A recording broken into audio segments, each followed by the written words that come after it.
powerful AI should be a global public good. As we would say in French, point final. This is way too big, way too powerful, way too transformative to be in the hands of a few individuals. Welcome to WONK. For quite a while now, AI has been arriving, a new technology that would change everything. And in the way of new technologies, that change has happened maybe more slowly than many expected, but suddenly feels like it might be about to happen all at once. Whether the change is positive, with incredible humanity-saving breakthroughs, or dangerous to the point of human destruction is up for some debate, maybe until it isn't. But it does suggest that we humans may not be quite as prepared as we should be. Valérie Pisano is president and CEO of MILA, the Quebec-based AI Institute, founded by one of the acknowledged godfathers of AI, Yoshua Bengio. Valérie, welcome. Thank you. Happy to be here. It's interesting because most of us are now using, a lot of us are now using AI in a more familiar way. It feels to me like the early days of the internet where you're getting used to it and you see how it's valuable. Would you agree that it sort of feels like there's a real inflection point coming, that exponential nature of this technology is right in front of us and it might just be about to really change our economies and how we use it? Absolutely. And I think we're by and far underestimating it.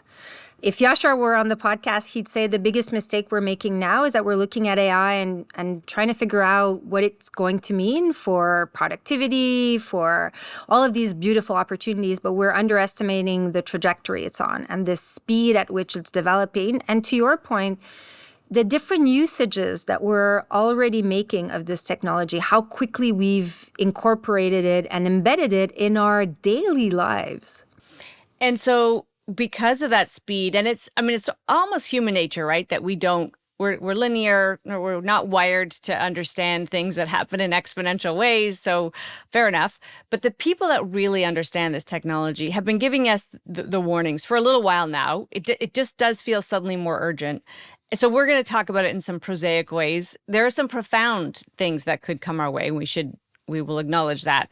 But more prosaically, tools like agentic AI, where AI actually can go do the work of humans, as I understand it, it's right here. And within a year, 3 years, could replace, I've seen up to 20% of entry-level jobs, like the job, the new jobs.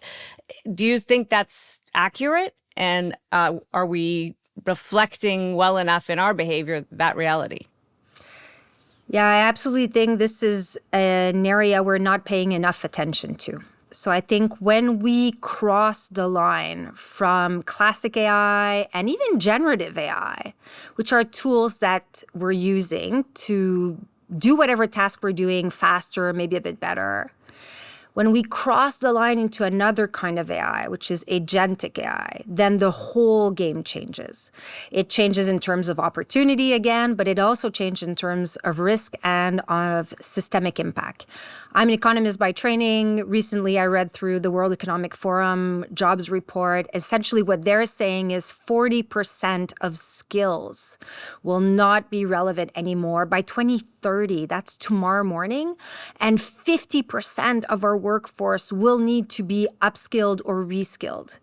The report also says that as we go through this massive endeavor of pivoting human intelligence towards this new world that AI has kind of, brought us into, people will be left behind. In the World Economic Forum, it talks about maybe 10% of workers that we won't quite have figured out how we repurpose their skills or how we upskill them to this new economy. That's very worrisome when you look at it at the macro scale. And so certainly the impact on how humans contribute and our own kind of value in this economy and in the world in general will be a massive, massive kind of impact that we need to look at collectively fairly quickly. So it maybe will not surprise you that in thinking about talking to you and what we would talk about, I asked AI for advice.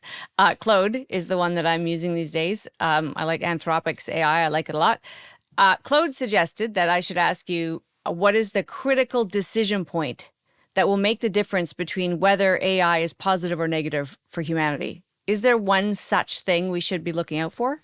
I think it's a beautiful question, and it would be presumptuous of me to think that I have the answer. It's also an oversimplification of a very complex ecosystem where a lot of different elements will pull us in one direction or another. My general premise right now is that this is not the time for certainties or for kind of taking a robust position for or against. This is what I think will happen. This is what I don't think will happen. I think the most important thing right now for all of us, in particular for people who are in these roles where they're influencing or making decisions, is to hold all these different possibilities at the same time. This being said, one of the biggest vulnerabilities we have right now is that this technology is basically entirely unregulated. There is no cadre that says, what do we do at different levels of risk? What happens? How is accountability, put into action? Who is responsible for what?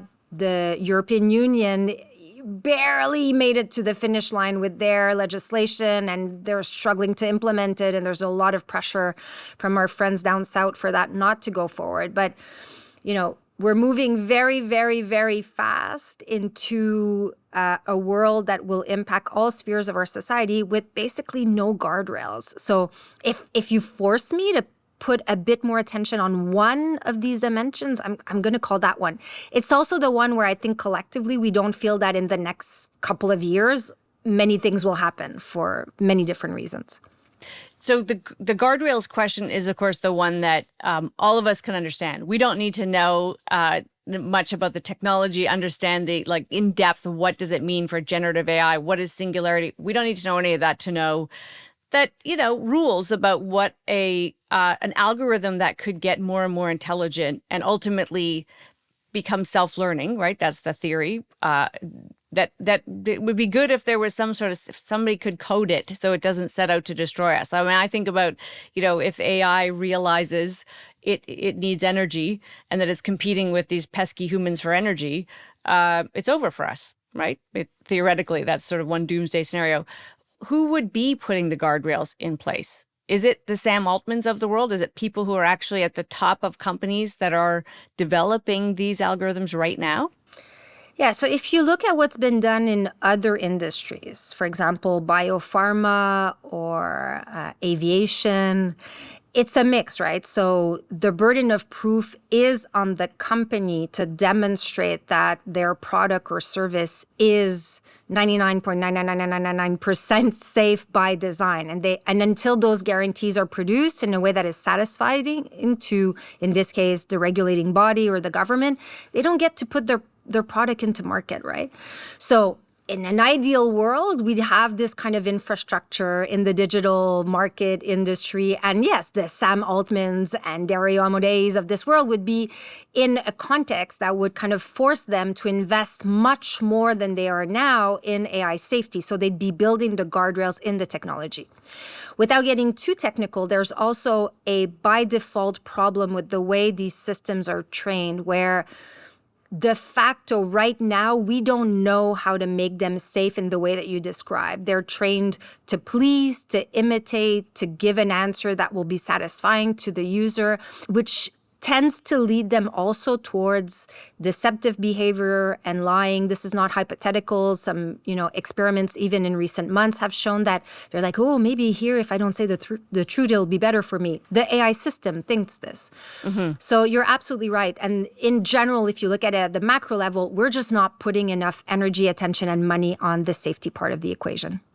I happened to be listening to Sam Altman talk about this and this new kind of frightening generative video that this video creation AI that I think is only in the US at the moment, but it's coming and it's impossible to distinguish, these real people, these generated people from real ones.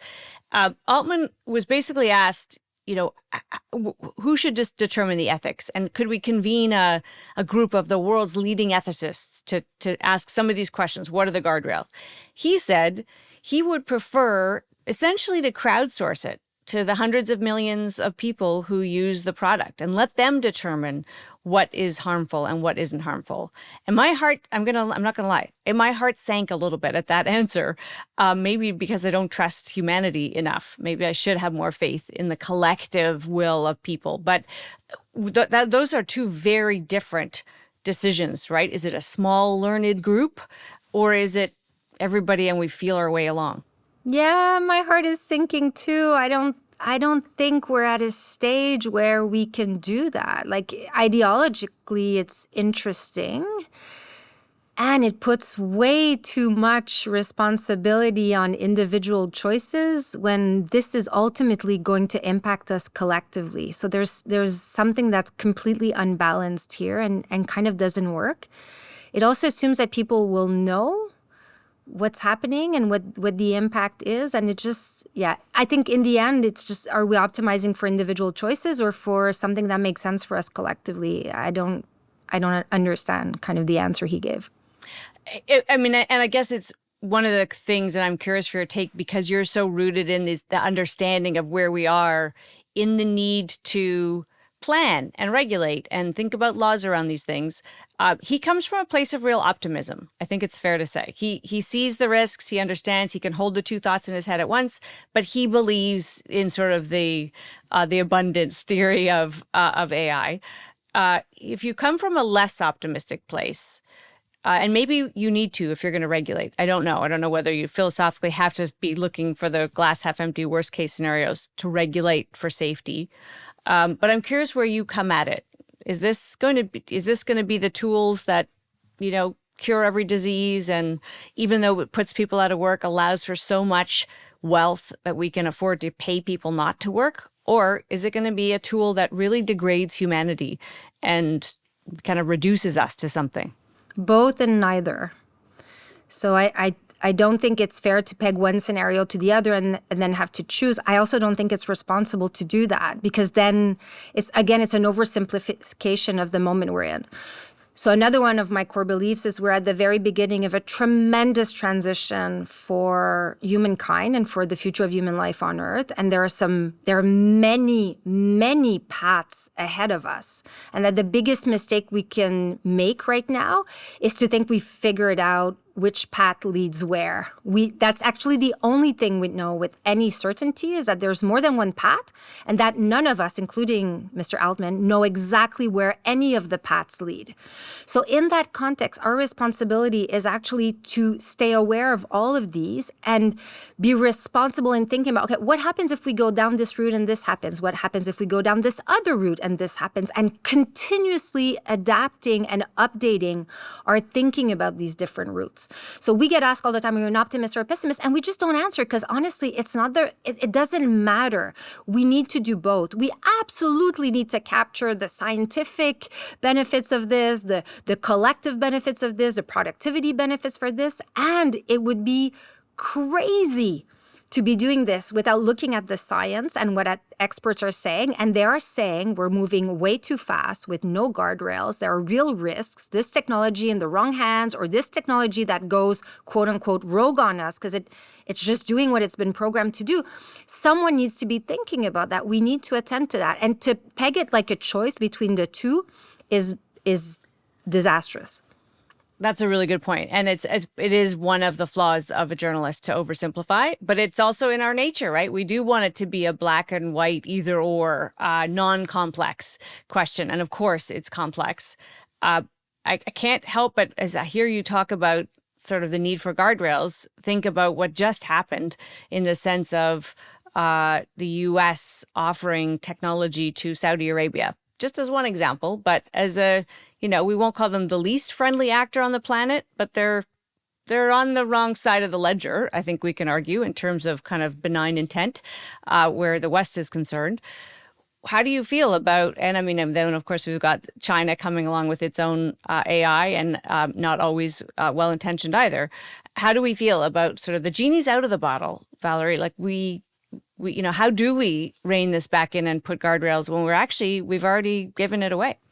Yeah, it's a tricky question. And I think the bigger insight you're bringing forward here is that AI, much more than being a tool that we're implementing in our personal lives or in organizations for productivity, has become a geopolitical asset.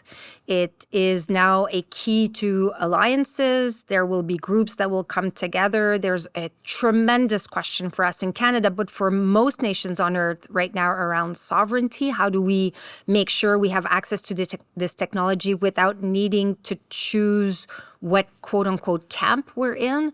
And so AI has really gone, like, even just in the last 12 months, from something we think and talk about as a technology to something we think and talk about as an instrument of power.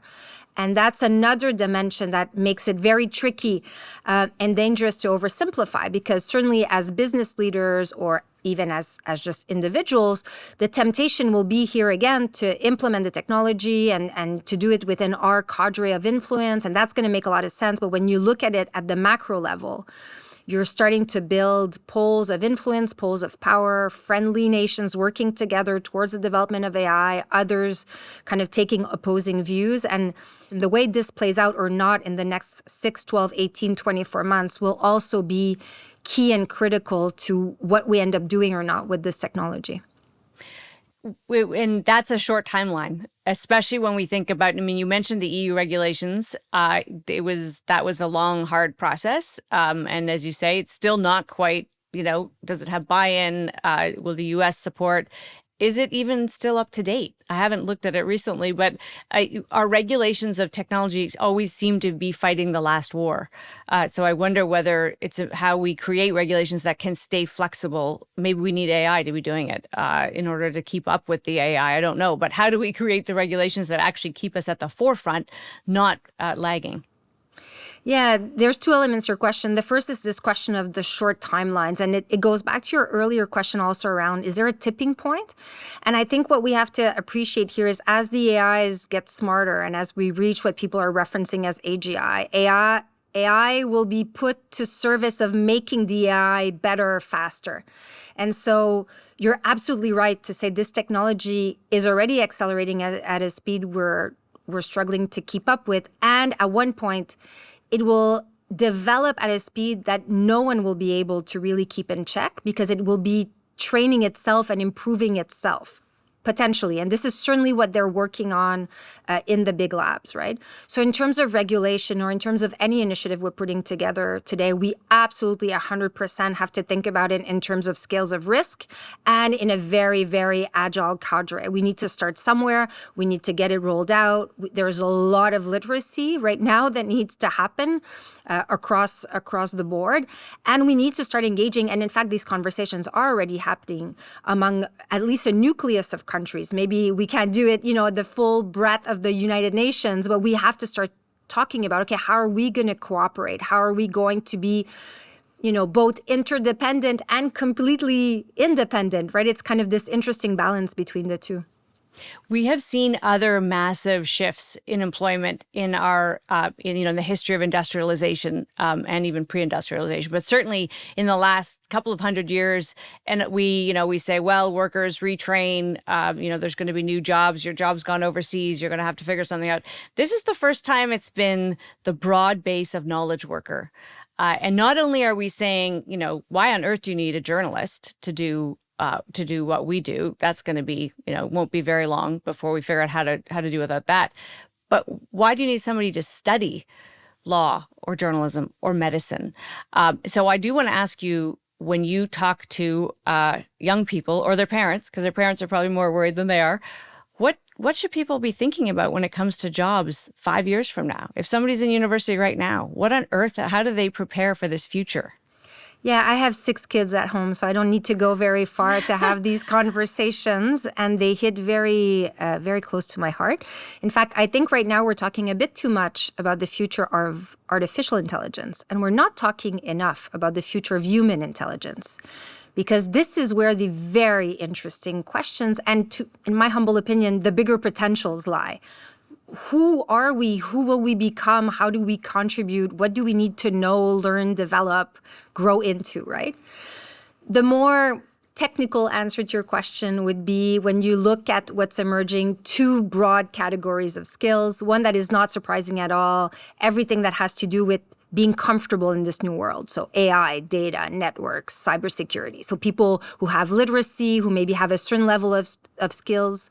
Interestingly enough, not the coding itself, that's on the way down, but everything else. Like I get AI and I'm comfortable in that world, and I get tech in general. The other set of skills, very interesting: creative thinking, resilience, agility, team building, leadership. So all of a sudden, if the AI has the better answer, right, what becomes the human endeavor in all of this? And all these kind of more, creative, organic, emerging qualities of what it means to be a human being are starting to make the top 5, top 10 list. And so right now, I think the job of the CHRO, or the Chief Talent Officer, is a very, very, very interesting one, because you have to be thinking about this. And certainly the responsibility of a parent is a very tricky one, because I think most university programs, as they're designed today, are probably not adapted to the world that these students will graduate into in a couple of years. I mean, if we're honest, they're really sort of 50 years out of date already, a lot of those programs. It's such a paradox you're describing, Valérie, because on the one hand, it makes sense that whatever it is, that's the essence of being a human, the gamma ray, whatever it is, we need to lean into it. This technology and everything, all the other technologies that go with it, actually rob us of those abilities. We know young people, social media, for instance, has, removed their resilience, makes them have less grit, reduces our creativity. AI is actually going to be one of the largest underminers, potentially, of lateral thinking and creativity. That's such a contradiction that we need to lean into the very thing this technology will take away from us.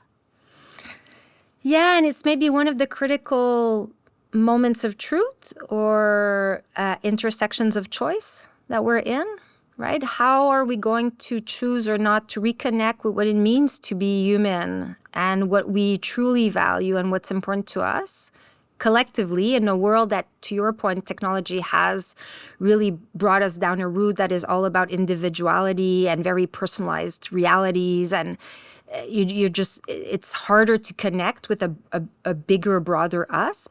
But I do think in the end, that's going to be the question. And it might start percolating as, families are confronted with the fact that their kids are graduating from school and not finding jobs. Neighbors are losing their jobs after maybe decades in specific professions, organizations, and surprising ones like lawyers or journalists, or, and you're like, how can this even happen? And so I think that question is going to start surfacing more and more. We in Canada, of course, have a connection to AI. We're very proud of it. Yoshua Bengio, Nobel laureate Geoffrey Hinton. We were part of those, and these are people, as many know the stories now, but who soldiered through the so-called winter of this technology until it kind of really reemerged, and here we are. Is Canada hanging on to its advantage in any way? I mean, are we doing a good job at continuing to be deeply integrated in this technology that we really did help create? Yeah, I'd say something like we're still there. We have an asset that is incredibly valuable, almost impossible to build right now, because it has depth, because it has talent, because it actually has embedded in its DNA some of the things we're talking about, like responsibility and social good. So what we've built in Canada is spectacular. If we were a company and we were to go public, I think we'd rank in the big bucks. Let's put it that way. Now, the world of AI has changed. You reference the American president's trip in the Middle East, the announcements that are coming out every couple of days, the scale and size of them are just dizzying. And so we don't have a lot of time to decide how we're going to play this asset in this new world that we're already in. We're incredibly lucky to have it. I think our prime minister knows this. He references how AI is going to be a critical piece of the puzzle. He put that in the mandate letter. I'm sure many people noticed. So we're at this intersection where, okay, so what does it mean? tactically, concretely, how are we going to pivot this or position this so that it addresses some of the critical issues and it helps us to capture some of the really ripe opportunities for us as a nation that will benefit Canadians concretely. Are there concrete things that the industry wants? I mean, you can't even really say the industry, but those of you who are sort of immersed in this, could you go to government and say, do these 3 things, do these 10 things? Is there a list? Yeah, absolutely. We're certainly in that conversation. And I think we're updating our thinking also to what's happening in Canada in general, in the economy, our relationship with the US, the geopolitics of AI. So, I would have answered this question very differently even 3 or 6 months ago. So a number of us who consider ourselves, part of the ecosystem or leaders within the ecosystem, we're thinking about this. But certainly, what can be said is, sovereignty of infrastructure, sovereignty of assets. I've referenced this a few times, but global alliances, we will be able to do this for ourselves and for our citizens if we do it with others. We're too small relative to China and the US to try to do it completely on our own. Innovation, how we focus on where this technology contributes. Like, we won't be able to do everything. Where do we hyper-focus? I'll use this expression, whether it's certain sectors, certain topics, certain critical issues, but very, very specific, much more than we're typically comfortable doing. Typically, we like to be a bit more generalist, a bit more inclusive of different domains. No, I think we're going to have to pick and choose a couple of things, and we're going to need to go after them quite aggressively. And then I do think in Canada in particular, we could show tremendous leadership in bringing in all folds of the community and our country and our fellow citizens in a much broader conversation about this technology. How do we trust it or not? Where do we want to embed it or not? Let's call it public awareness to give it a name. But I think Canada could be one of the leading nations in the conversation we start from coast to coast about the technology because we're so mature and we have so much history with it. And this is going to be another one of the critical pieces of the puzzle going forward in the next few years. We, of course, because this is an energy-intensive technology, and only increasingly so, at least for now, and who knows how AI changes all of this. What is the new source of energy down the road? Don't know. But right now, Canada's sitting on a lot of the traditional sources. So economically, it still actually feels like a good time for us to be in extractive industries and to be at the center of that. And I think there's a lot of focus on that, rightly so. But the other piece of it, of course, Valerie, is, okay, other than that, if you're prime minister of a country and you're thinking about what your economy looks like, and we just talked about the fact that 20% of the jobs may just disappear in near future. What does the growth look like? How are you, I guess, and maybe a different way to put that is transferring wealth? Because an economy is really about kind of moving capital around. How do we do that in this new scenario? Yeah, I think this is a bigger question. And although I did study economics in university, right now is a historic moment in economics. And I grab as many of these conferences as I can. I think we all know that no matter the scenario you prefer, the next couple of years are going to be very difficult and bumpy as we kind of transition, transform, repurpose our economy and get ready for what comes next. So the bottom line here, I think, is AI can contribute in many different ways to many different sectors. But I think we need a much more focused, ambitious, aggressive agenda to how and where we want to play this card or make these bets so that it really is impactful. Or said otherwise, you have to think about what we need to get done quickly and with a significant amount of resources in the relative short term, at the same time as you're paying attention to what you need to be investing in for the medium and long term. But this intersection between AI as a technology, the economy, productivity in a broader sense, and then the impacts on society more broadly and the trust and kind of choices we're going to make about AI. This is really the role of government, is kind of navigating this triangle and what's the shape we want to give to the triangle. So interestingly, sort of back to your point about how our humanity is actually what we need to be aware of and developing. When it comes to our systems, I'm biased. I think democratic institutions are the right ones. But we should probably be strengthening our democratic systems in order to respond to this. It's not the greatest time to be saying that because, of course, our democratic systems are under a bit of threat right on this continent. So I guess I will add to this a bit of a geopolitical question, which is, are we more at risk today because those institutions are weakened by the leader of the free world?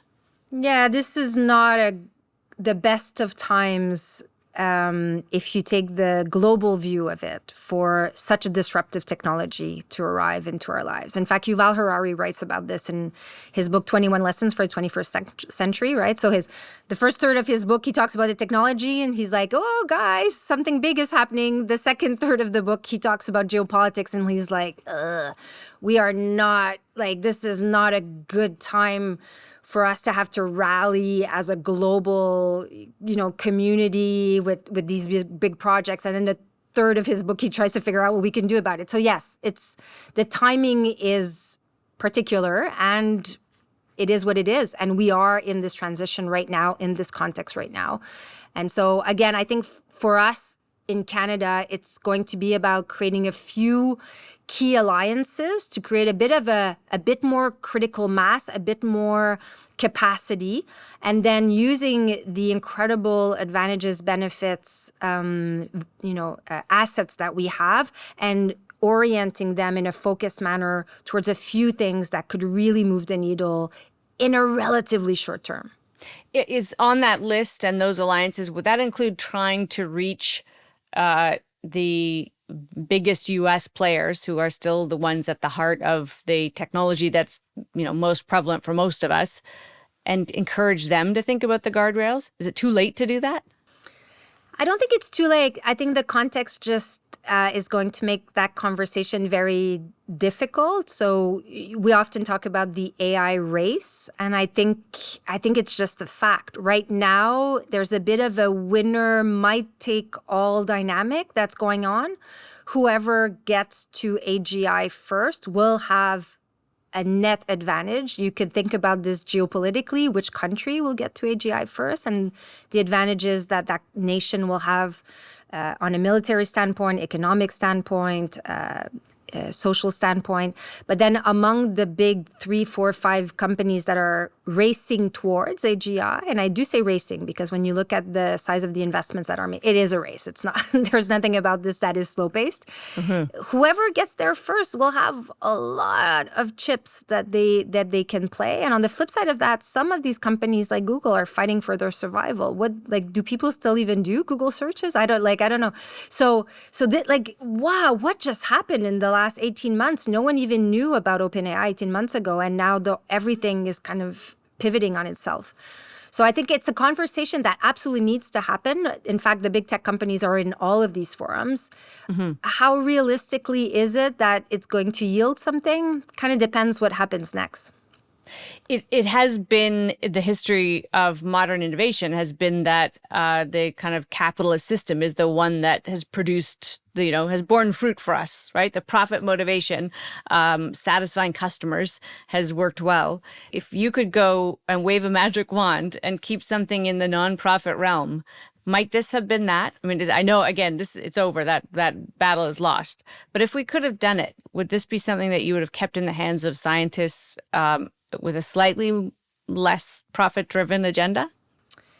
Joshua and I and many people at MILA and more broadly in the Canadian ecosystem truly, deeply, sincerely believe that powerful AI should be a global public good. As we would say in French, point final. This is way too big, way too powerful, way too transformative to be in the hands of a few individuals, and in particular if the system they're in is one that incentivizes kind of financial profit over maybe some of these broader, bigger social considerations. And so, yes, the short answer to your question is yes. And, we haven't said our last word. We are working on a few things here at MILA. And I don't think we're the only ones. I talk about us because I know us, but I think there are more and more people, including a chunk of AI researchers, who are like, I don't know that I'm in it for what is at the finish line, the most powerful private company in the world, or should we be building this with more of a communal and collective mindset? One of the things that alarms those of us on the outside are the number of top insiders who have left these companies along the way, right? And they go out and they warn us about what's happening. They leave for a reason. So, which brings me back to still a hopelessly simplistic question, but what does worry you the most? I think there are many clues to what might happen next that we're not paying attention to, because there's so much going on, because AI is a bit intimidating or exciting, so we get distracted one way or another, because it's moving so fast, so we don't even have the time to digest the news from last week, and then something else happens. Mm-hmm.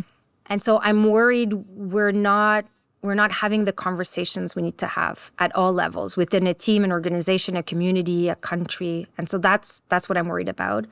And to say it twice instead of only one time, I do think that the stated end goal of many, if not all of these companies, which is to create autonomous agentic AIs, really is something that humankind as a collective has not even started to think about how we would integrate into our systems.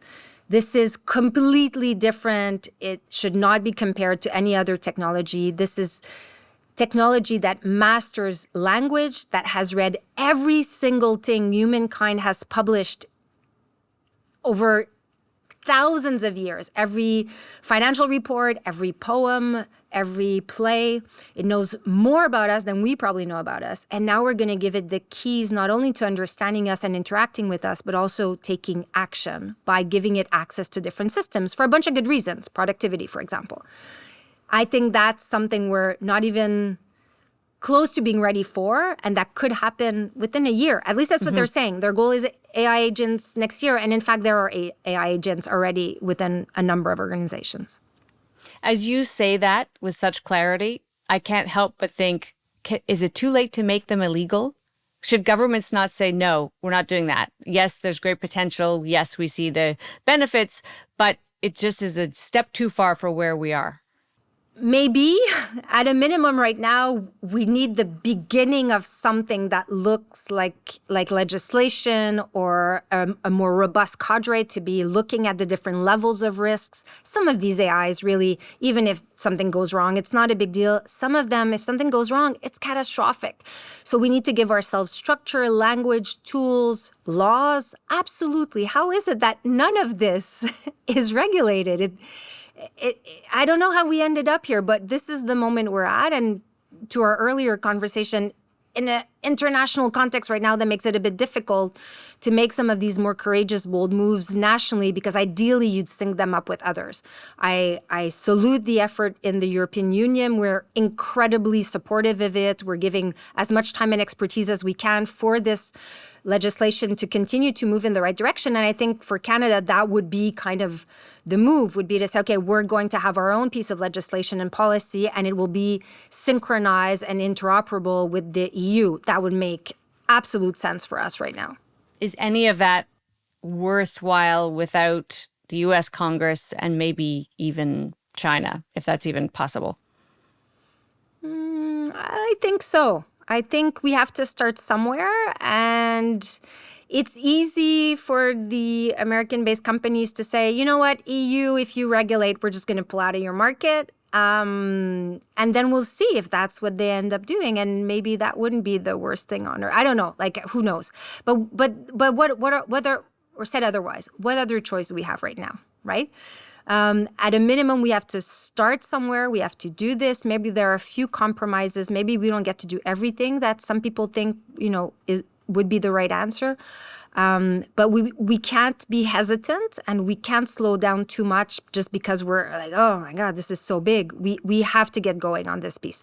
More on AI safety, more on AI legislation and regulation, and more on international collaboration, cooperation. The UN is leading some very valuable work in this sphere, learning from maybe some of the mistakes of the past where it gets too heavy and burdensome, but saying, guys, we need a forum where we talk about AI at a global scale. And so this needs to continue to be initiatives that we invest in. I want to finish with our kids, which is, of course, about the future and what I hope is grounds for optimism. Do you feel, I mean, you understand this technology so well and where it might lead us. When you think about that and the world that awaits them, is it a good picture?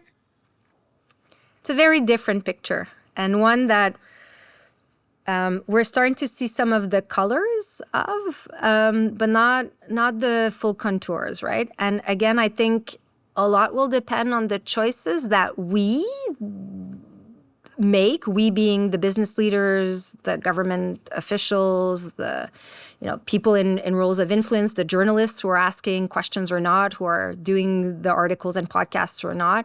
I think a lot will depend on that. I do think that this technology will open the door on some brilliant opportunities and kind of a new world that will be very rich, if only in scientific discovery and the impact on healthcare and how we interact. But I do think we will need to revisit fundamentally what it means to be a human that contributes to something that is of value for yourself, for your immediate family or community, and then for society more broadly. So there's a profound rethink that needs to happen, some of which I'm very excited about. We don't teach our kids so much about critical thinking or philosophy. What we teach them about history is all messed up. We don't teach them how to navigate conflict or build productive team, or we don't invest in that, a lot. Mindfulness, meditation, presence, all of these things. These are all kind of core elements of what it means to be human, but we don't teach them in the academic cadre because we're like, no, they need to learn things. Well, maybe in this new world, it becomes about more of these forms of human, emotional, interrelatable intelligences and less about what up to now we've called intelligence. We need to leave it there, Valérie. It's so good to talk to you. Appreciate your time. Thank you. We've been speaking with Valérie Pisano of MILA. That's WONK for this week. I'm Amanda Lang.